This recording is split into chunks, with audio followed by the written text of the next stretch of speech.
Global Typhoon, Chairman TV. Weather update. Helping homeless people. Please subscribe.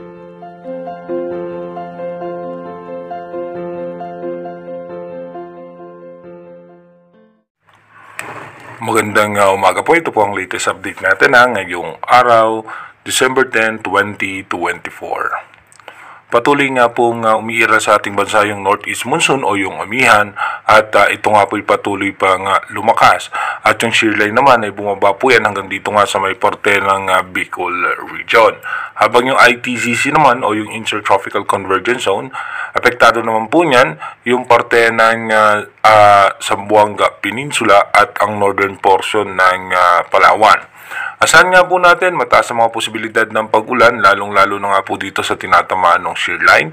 So may parte nga po yan ng Bicol Region, Metro Manila, ilang bahagi ng Mindoro Provinces, Central Luzon, kasama rin po dyan ang Quezon, Polillo Island, at sa may parte ng Aurora. At tayo naman po sa ating advanced weather forecast ng European Center. Bahagya pa nga tumaas ang posibilidad ng posibleng bagyo, no? Ito po umakyat sa 40% chance na posibleng maging tropical depression, yung posibleng bagyong mabubuo dito nga sa may parte ng eastern section ng Mindanao. Ayon po yan sa ating advanced weather forecast.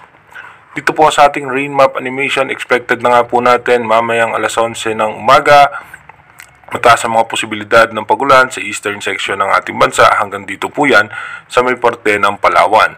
Pagdating naman po ng alas 4 ng hapon mamaya, mas tataas pa rin po ang tsansa ng pagulan sa halos malaking bahagi ng ating bansa. Kaya iba yung pag-ingat at paghahanda sa ating mga kababayan, magdala po tayo ng mga payong at para nga po sa pananggalang sa pag-ulan.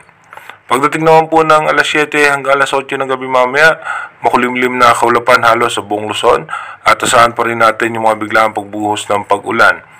Pagdating naman po ng alas 11 ng gabi mamaya, ganun pa rin po, asahan natin mataas pa rin ang tsansa ng pagulan sa halos buong Luzon. Kasama pa rin po dyan ang Bicol Region, Mindoro Provinces, northern portion ng Visayas, Palawan at ilang bahagi pa ng Mindanao. Dumako na nga tayo sa ating advanced weather forecast.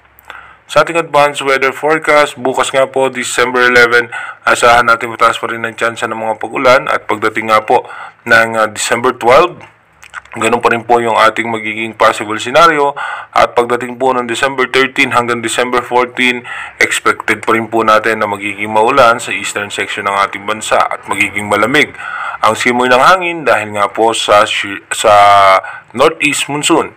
Then pagdating naman po ng December 15, expected nga po natin magkakaroon na ng low pressure area sa labas ng ating Philippine Area of Responsibility. Then pagdating po ng December 16 hanggang December 17, posible nga po ito nga pong low pressure area ay nasa pinakaguhit na ng ating Philippine Area of Responsibility.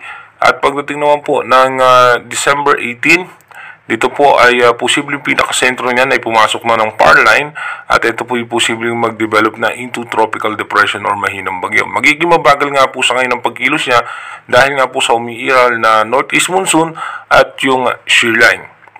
By December 19, expected po natin nasa eastern section po yan ng Davao at ito nga po bilang isang bagyo.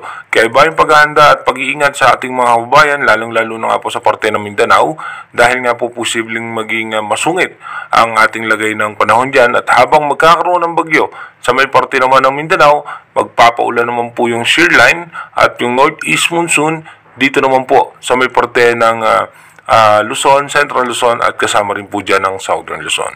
Inuulit po natin, yung ating advanced weather forecast is possible scenario pa lamang po yan. Malaki pa rin po ang tsansa na magbago po lahat yan. Kaya manatili tayong tumutok sa ating advanced weather forecast para malaman natin yung mga posibleng sama ng panahon na makaka-apekto sa ating bansa. Mag-iingat po tayo palagi. God bless po sa ating lahat.